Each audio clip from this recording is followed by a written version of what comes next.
hole. I wonder what would happen if Legrand dragged him out of bed for another investigation. Dr. Gebhardt locked the door, and until I have good reason, I won't wake him up. Something tells me that he wouldn't be amused. Dr. Gebhardt, something.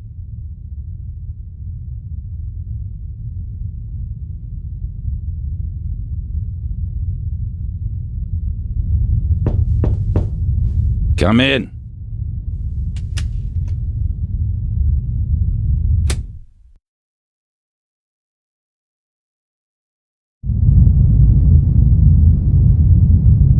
Constable?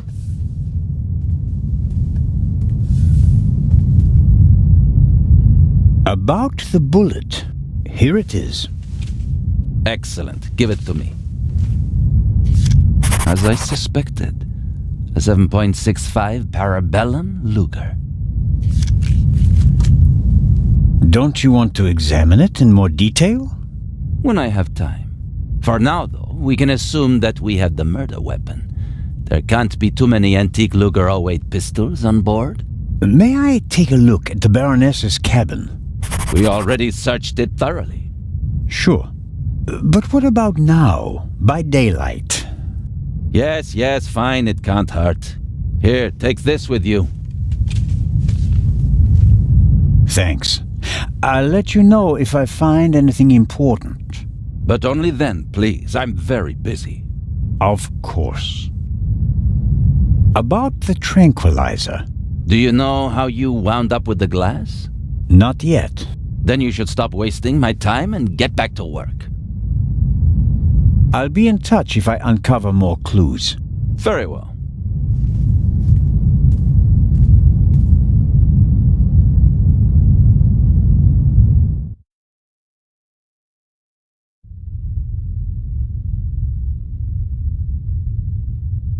An alarm like this one was set off yesterday. This one hasn't been set off. The security seal is intact.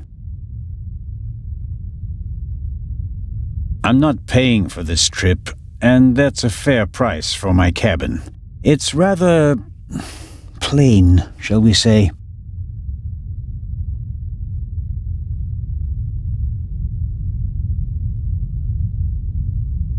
An evacuation plan? And some tips from the doctor for avoiding seasickness, sunburn, and the like. And here, a schedule of activities. A drink with the captain, a shuffleboard competition on the forecastle. That's about it. A real barrel of fun.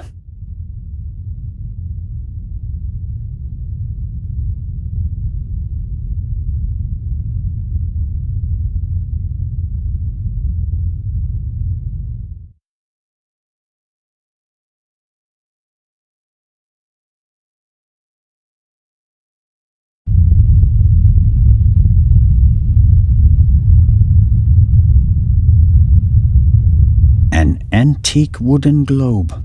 If Galileo hadn't asserted himself back then, this would be a flat disk now.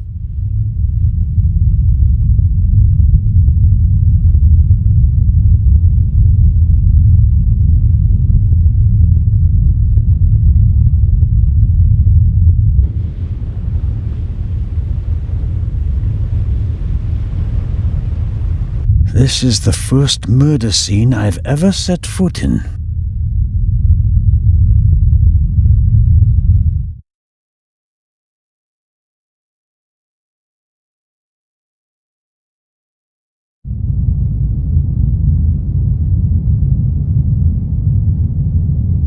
There's still blood on the mattress. The sheet and the blanket have already been removed. To analyze them, I suppose.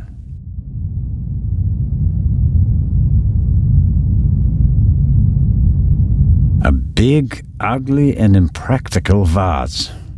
If it had a wider opening, one could at least use it as an umbrella stand.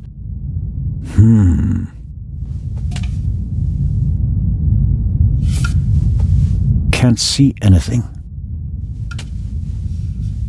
Wow, heavier than it looks.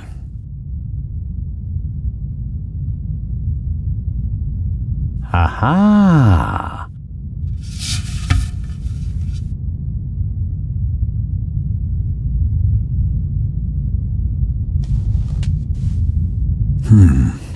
Nothing special. Although, it seems like one of the feathers was scorched at the top, literally burnt. I'd better take it with me.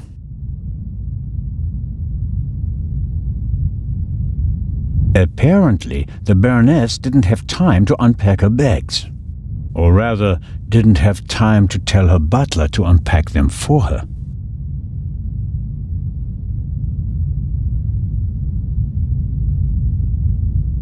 Something's under there. More feathers. And they're singed as well. I'll put them with the others.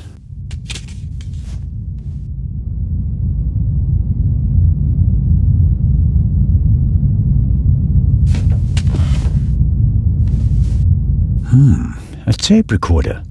Must go with the built-in speakers. Probably part of the cabin's furnishings. The tape recorder is older than the hills, but it was once very expensive. Top of the range, and it doesn't come cheap. Strange. There's only one reel. And it's the wrong one. No sign of the original reel. A reel made by Zeibling. I know the brand. Zeibling's tapes can be overwritten many times without losing quality. They're used in offices so that executives can record messages for the secretaries on the same tape over and over again.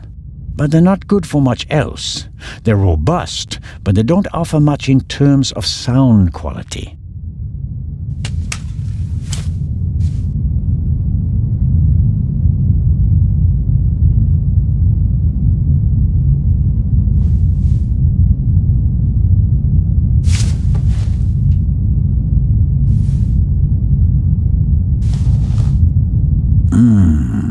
Nothing.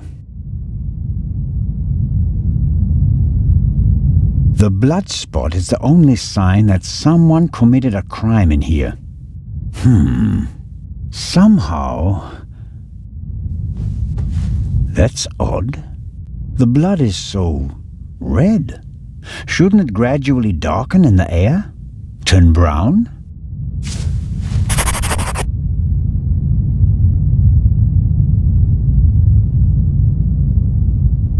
The most unportable portmanteau I've ever seen.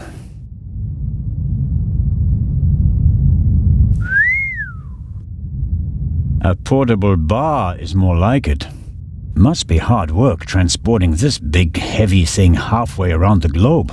And the Baroness was lucky that the other freight cars were only lightly damaged by the explosion.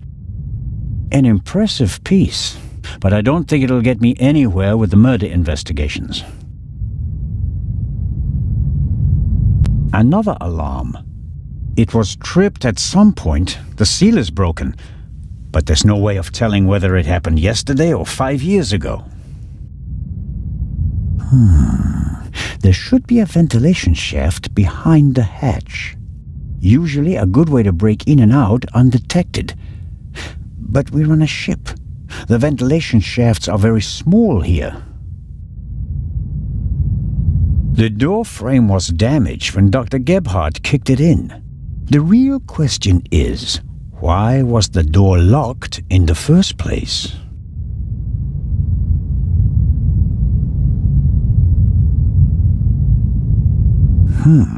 The notepad has the ship's emblem on it. I suppose all the first-class cabins have them.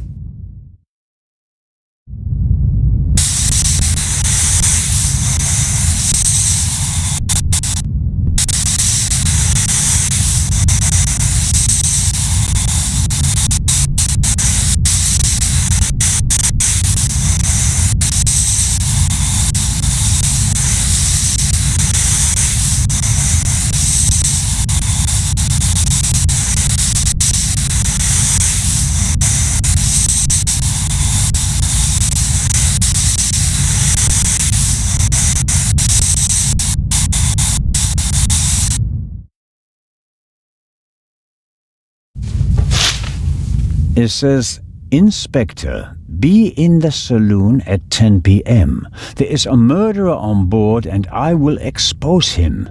B. The Baroness seems to have known the murderer, and that means that the Raven can't be the murderer. He never killed anybody. Legrand probably never got the message, otherwise he'd have said something.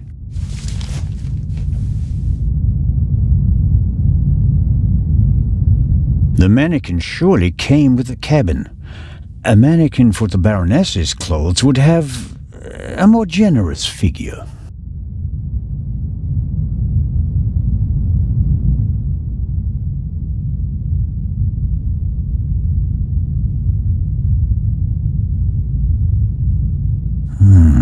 Sifting through all that would take ages.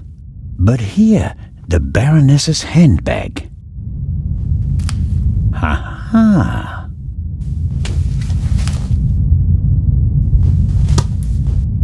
A small leather-bound book.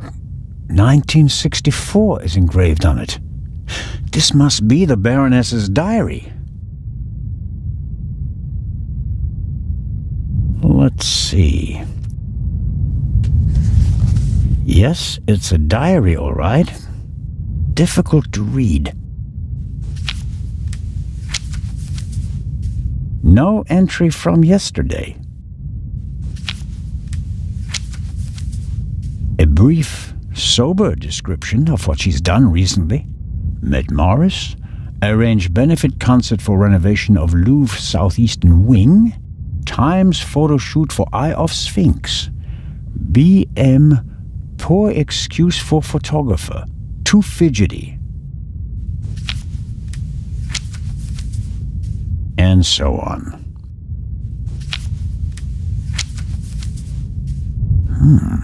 This entry looks strange. The handwriting is shaky, difficult to read. Dreamt of Bobby. Yesterday would have been his birthday. Next week, Jay's.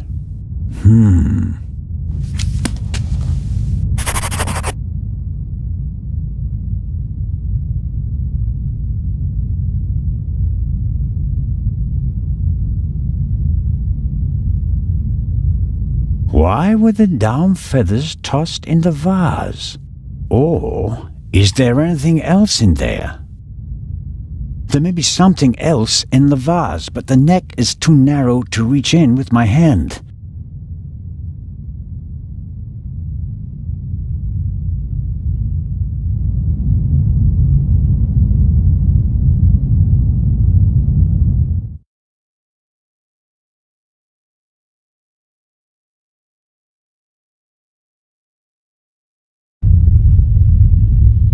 The Baroness's butler looks like he didn't get much sleep.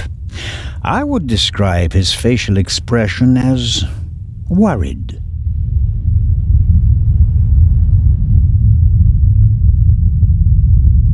Hello, Mr. Inch.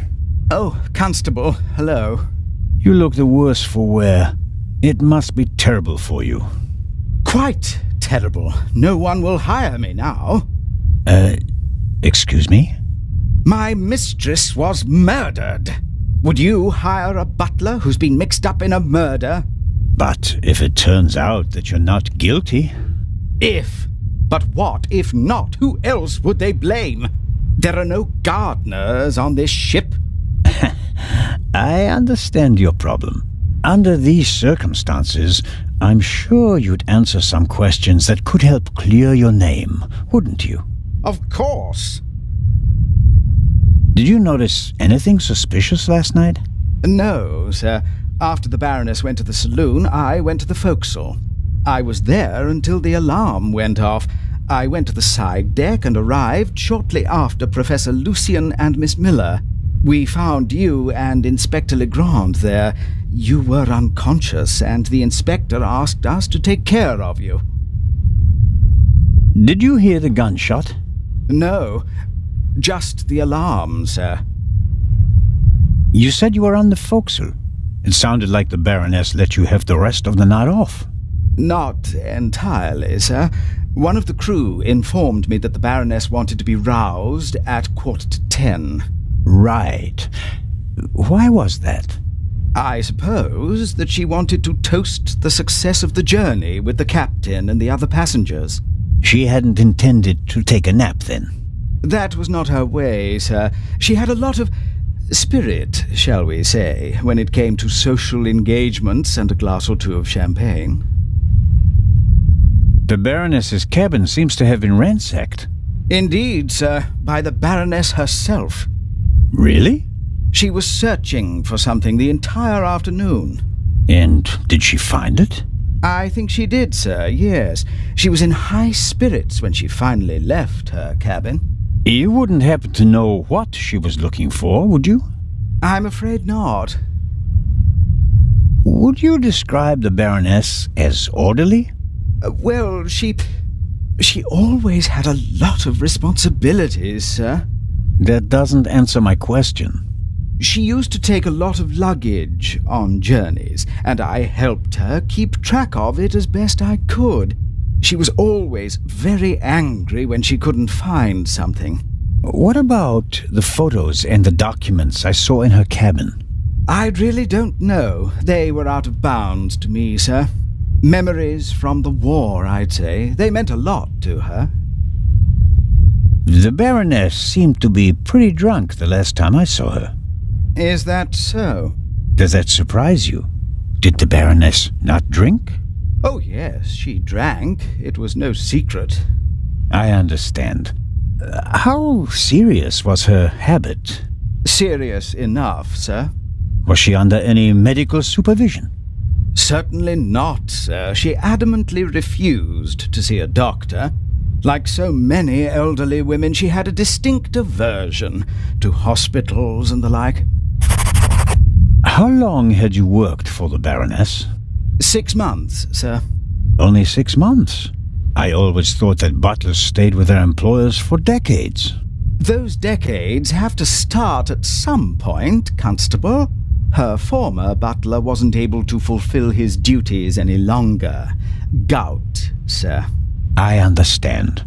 I took on his duties and hoped for a secure position for the next 20 years. May I ask what happened to your arm?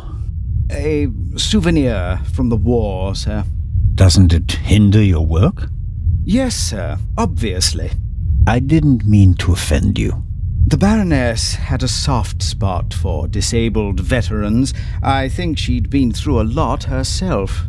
I think that's all for now. Please, sir, find the murderer. You have to clear me of all suspicion.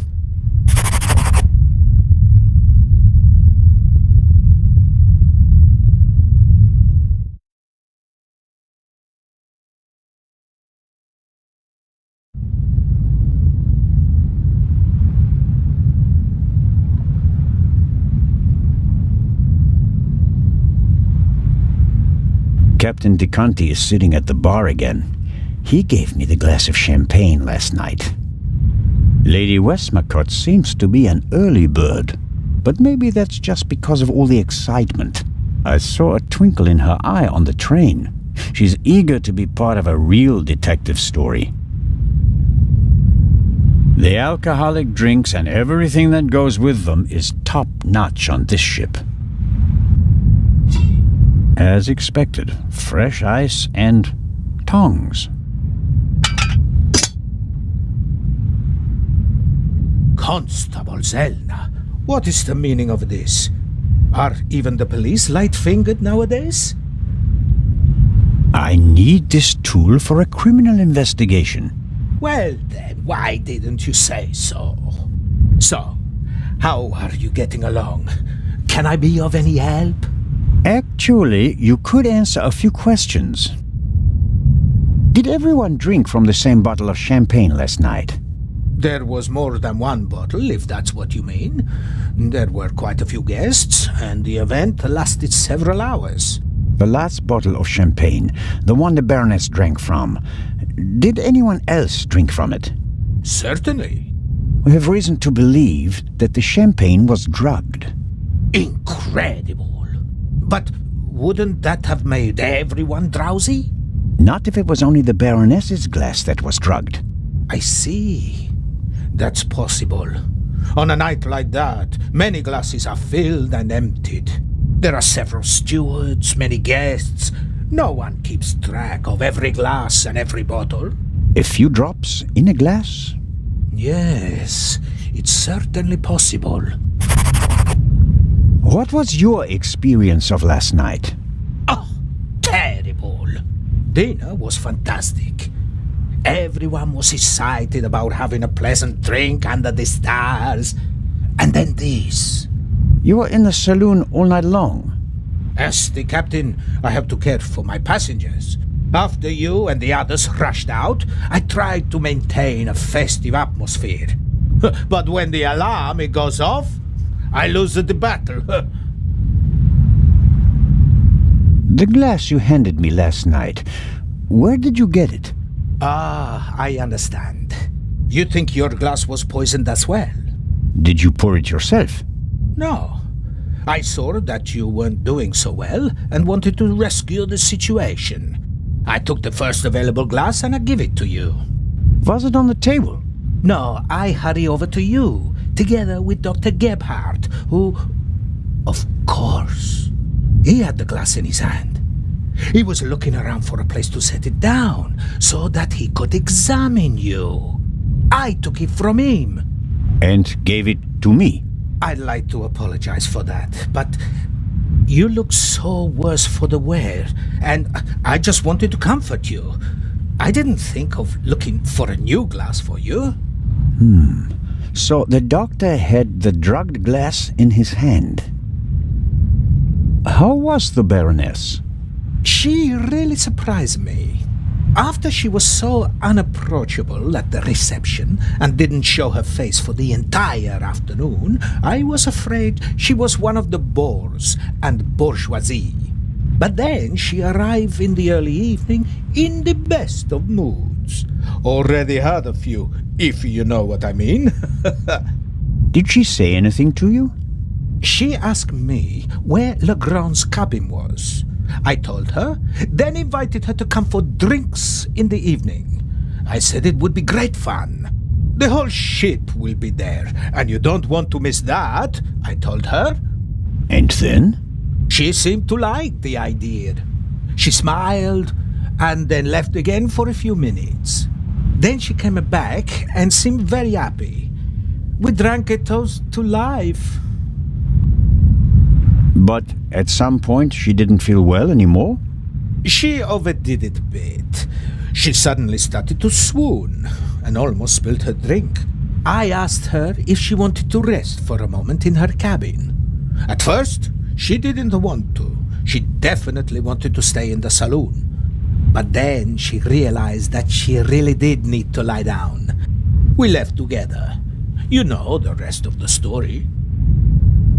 Is it possible to find out where the alarm was set off? I'm afraid not. There are alarms all over the ship. I saw that they're sealed. Can't we just check whether the seal is broken?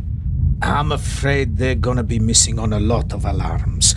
You know, this is an old ship, and over the years... So, you're saying that the alarms haven't been regularly maintained? I'll inform the crew immediately, of course. Of course. What can you tell me about the passengers? Oh, not that much, I'm afraid. I wanted to get to know them properly at the reception. In most cases, I just shook hands with them as they boarded the ship. There are a few regulars on board, and after dinner, I had a conversation with Mr. Kreutzer, a talented violinist, and Lady Westmacott. But you already know them from the train. It seems like there aren't that many passengers on board. These bloody airplanes are making our lives miserable. Can you imagine? Grown men prefer to jam themselves into a narrow metal coffins instead of enjoying the fresh sea air on a ship. It's all about saving time. It shouldn't be about how much time it takes to get from A to B, but about how you spend that time. What you experience on the journey, that's what it's about. I'll get back to my investigations now. Ciao, Constable.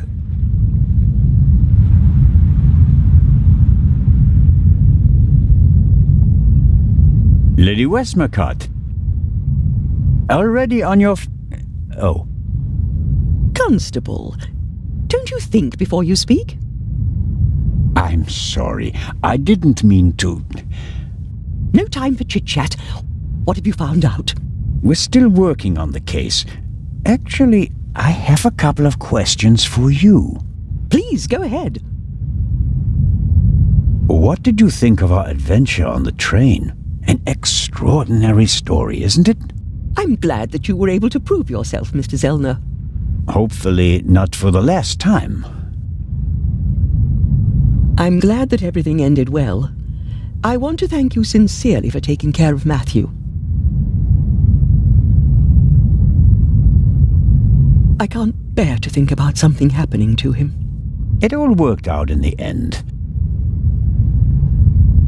Do you think that the thief from the train and the murderer are the same person? I think the new Raven is capable of anything. Legrand believes there is no new Raven. He thinks that the old one has returned. He said that. Do you think it's possible? Everyone thinks he's dead. As a dramatist, the return of the Raven would certainly be delightful. A legend comes back from the grave for one last job. It's quite romantic. At the same time, though, I'd be disappointed. Why is that? I followed the Raven's career closely. There weren't many burglars with such character and charm. His burglaries were clever and entertaining, but he was sloppy in London. He almost got caught.